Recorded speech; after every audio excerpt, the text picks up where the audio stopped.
Hello everyone, in this video I'll be going over a rogue assassin build guide for Baldur's Gate 3. Now, I know a lot of people don't seem to like this class, and the rogue is a weaker class compared to some other ones, but I'm going to show you a very interesting technique that you can use to make this class a whole lot better. So, the rogue specializes in sneak attacks, and I'm going to show you how you can get infinite sneak attacks with this build. It's actually quite interesting. So, we're just going to start off with the ability score set like this. We want to have our dexterity maxed out as quickly as possible. Now, if this is your own player character, we'll go with dexterity at 17. You can use the hags here to take it to 18, and then your first ability score improvement can take it up to 20. So that's optimal. But if this is for, let's say, like Astarion, we're going to set the dexterity to 16, and then we can go the rest of our points into our constitution, so we have a bit more survivability.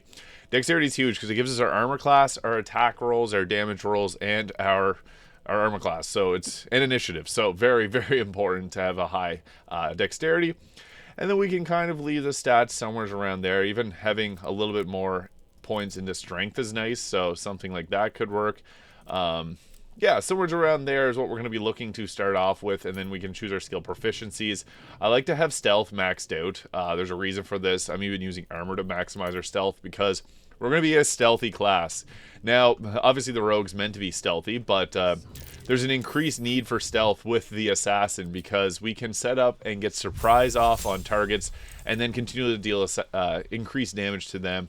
Invisibility, leave combat, come back into it, surprise them again. So at level 2 rogue, we get our bonus action dash, hide, and disengage. So disengage is actually going to be a really huge one here for this build. So retreat safely, moving and won't provoke opportunity attacks. So we want to get in, attack, and get out, and continually do that. This is actually a really good, if you're trying to solo the game, the assassin's actually pretty good. Now, I do want to note, there are much better multi-classes. I want to stick with 12 levels of this because I haven't seen any builds of 12 levels of Assassin's Rogue, and I know that some people wanted it because I got a request for this. So, for the purpose of this video, we're just going to go 12 levels into Rogue. But I do have videos prepared. I'm just build testing right now with the Warlock and the Fighter. So, stay tuned for those. But this is going to be 12 levels of Assassin, going to full ride into the Assassin, even though the Thief does have some really nice synergy here. So, the Assassin. What does that give us? In combat, you have advantage on attack rolls against creatures that haven't taken a turn yet. That's pretty nice, but the big one here is this. So, any successful attack roll against a surprise creature is a critical hit.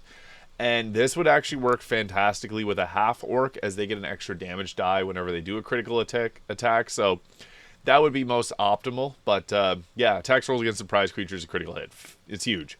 I think quick as an alley cat in a dark rainy city, when you immediately restore your action and bonus action at the start of combat. Now, this is a bit confusing on the wording. So, let's say you attack someone and you weren't an assassin and you surprise them with the attack, you would lose your action, and then you could use your bonus action and combat would carry on. With this, you go and attack them, and then you get your action back, so then you can attack again if you want to, and then use your abilities to get away. So that's what this build is primarily going to be focusing on, is just single target elimination, getting out of combat, coming back in, doing critical hits. So it can actually be really powerful if done right, and despite being a class that not many people play, if you're interested in being a full-on assassin, you can make it happen. So as I mentioned previously, we want to add the ability improvement to take our dexterity up high. Savage Attacker is pretty nice though too. When you roll your damage die is rolled twice and use the highest result.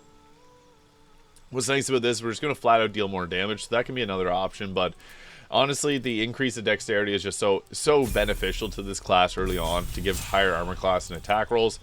Now, level 5, we get our Uncanny Dodge, your lightning quick reflexes. To protect yourself when an attack hits you, you only take half the usual damage. It's pretty big.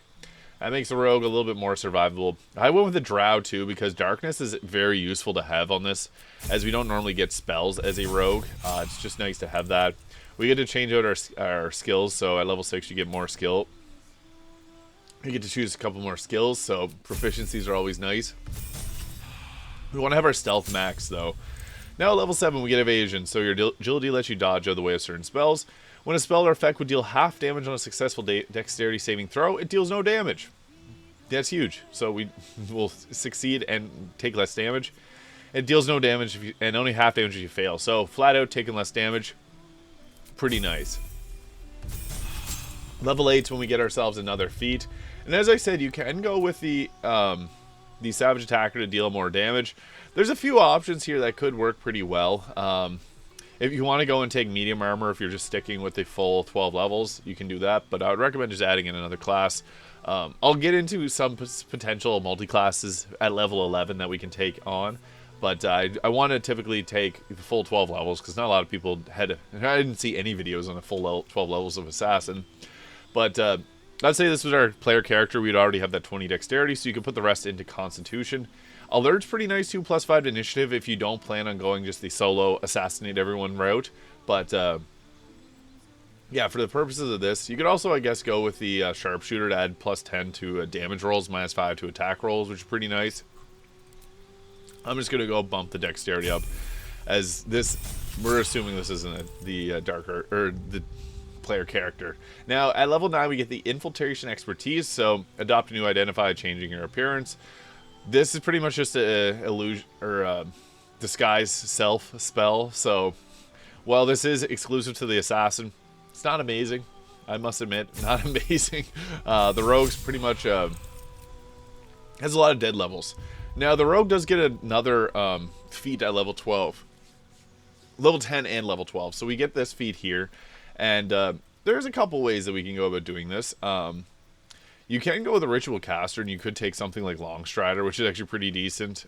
Find familiar if you want to take on like a cat that can also shapeshift and or hide with you.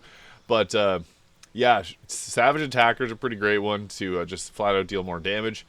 Moderately armored will give us medium armor proficiency and up our strength. So if we went with 17 dexterity, we could take that and get medium armor, which is nice. But the armor I'm wearing gives us increased stealth, which is kind of the focus of this build. So we're going to just take our constitution up a little bit higher. There's no harm in that. And at level 11, we get reliable talent. When you make an ability check with a skill you're proficient with, the lowest result you can roll on the die is 10. So that's nice. That's about it. At level 12, we get ourselves another feat. However, there is two ways we could change this up. We could add in a level of fighter to give ourselves second wind, which is a healing option. And then it'll give us medium armor and martial weapons. And then we could also alternatively take on the cleric, which will give us heavy armor. So there's a couple options that we could go there. And even, I think, probably the best way to go doing this is to go with the war domain cleric, because then we get heavy armor and martial weapons. So it just opens your skill set up a lot more with this, and then you also get a concentration shield of faith, so that will give you +2 to armor class, which is nice because the assassin's pretty squishy. I didn't want to do a multi-class with this. I said I would be doing full 12 levels, so if you want the feat, you can take it, but this will give us heavy armor, which we typically aren't going to use heavy armor. We at most be using medium armor, because medium armor allows us to still be stealthy. And we also get shields proficiency, which is not super huge, but martial weapons as well is something that's kind of nice. But we can do bonus action attacks with this. So, as I mentioned, whenever you get that attack and bonus action refresh, we could get multiple attacks off with the War Priest. So that's really nice. And paired with the Surprised, we can get 3 attacks off against someone on the first turn, and then go into our stealth with a special item that I'll be going over. For our deity, we'll go with Lolth Sworn, because that's the Underdark stealth, and I'm a drow, so it just makes sense. We only get 1 spell, but if you would want to, you could have put the Wisdom up to 12, you would have got 2 spells. Create Water can be nice for your team. If you go with the team route, that's a good one to set up like a Storm Sorcerer. You can also go with Healing Word. Guiding Bolt will give an advantage on attack. I wouldn't recommend using those, but Healing Word's a bonus action. If you have a team that went down, you can pick them back up. I think Sanctuary is kind of the best option here. You're not going to be using these often, but being able to have the ability to cast Sanctuary is kind of nice. So, yeah. I wanted to add that in just to open things up, because it gives you a whole bunch of new options. So, the typical way about doing this class would be to be stealthing often. We get the infiltration expertise, so we can change into something like, we can change our appearance here, and then that's kind of cool. So it does have some use. You can just break your identity there, and it's a nice feature of this, because you can continually cast this if you wanted to change your appearance often, and then just like have some shenanigans with that. But the typical way about going about this, I'll get into gear in just 1 second, is we'd want to be stealth attacking, so we're not stealthing there because we're seen. But you can even do something like cast darkness, and then that'll I don't know if that's going to start combat. I'm not going to try because sometimes it starts combat here, but you can get into stealth and then let's see if we pass the stealth checks. Nope. But yeah, typically you want to start in stealth and then do a sneak attack, attack again, and then the one piece of gear that makes this super effective. Well, I guess there's 3 pieces of gear that are super effective. The Shadow, the Menzo Baranzan, which gives us the ability to become invisible, and this refreshing on short rest. So you can swap that off between short rest if you want to take something a little bit different. Like we do have the option to wear medium and heavy armor, so that is a consideration for sure. But the Deathstalker Mantle. So this is exclusive to the Dark Urge, and I would recommend this if you're doing a solo Dirge run. This is probably one of the times where this build's actually like shines, because once per turn when you kill an enemy, shroud yourself in primeval darkness, become invisible for 2 turns. So you want to be eliminating everything on the first turn as much as possible. So going into stealth, doing the sneak attack, getting the critical hit off. Again, that's why the half-orc actually worked really well here, because they get extra damage on that. I am also using items that will give us, whenever you score a critical hit, deal an additional 1 to 6 force damage. And not many things in this game resist force damage, so it's a nice damage type to have. The Penumbral Armor gives you +3 bonus to stealth checks, but as you can see, we only have armor class 18, which is kind of gross. We could also have taken the we could have taken the dual wielder feat, which gives us +1 armor class with 2 weapons. But the Gloves of the Balanced Hand, when you make an attack with your offhand, you can add your ability modifier to the damage. So that's an option. But with the weapon that I'm using, the Crimson Mischief adds our ability modifier to the damage anyway. So that doesn't make a huge difference unless we were doing something like that. So as you can see there, the damage is much lower. But whenever I add on the Gloves of the Balanced Hand, it brings it up a little bit there. So that can be an option, but I prefer to have them like that, because that's just straight up stronger with the Blade of the First Blood and then the Crimson Mischief hand there. Evasive Shoes for +1 armor class. It's just nice to keep our armor class as high as we possibly can get it. But we can also swap out, since we can wear medium armor, we can wear the Armor of Agility. See, our armor class goes from 18 to 23, which is huge, because if you get above 21 armor class, you're rolling. That's kind of the bare minimum that you want to have. This does not impose disadvantage on stealth ability checks and gives you +2 to saving throws. So I would say that's probably the best in-class armor, and it still allows us to, like, we're still stealthy because we have this stealth-focused build. We have the advantages on stealth, so typically you want to try and eliminate someone on the first turn because we'll get our actions, bonus actions back. And then we also get 3 War Priest charges, so what's nice about that is we can use those to bonus action attack. So that gives us more freedom on the first turn. So you typically want to like attack, hope that those 3 attacks, all criticals, will kill the target. Because then what we got with that is the ability to turn invisible. And then once we go invisible, run away, disengage, go into darkness, whatever. And then the enemies will disengage as well. And then you can come back in, go at it again. It's kind of an interesting build. This is perfect for if you're playing as the Dark Urge and you don't want to have a party with you. But another option is you can disengage your party by pressing G on the keyboard. I'm not sure what it is on PS5 and Xbox, but disengage your party, get yourself in behind, talk with another member of your party, preferably Mince, because it's just funny to have Mince talk to people. And then your assassin can come in and attack with advantage and get the surprise off.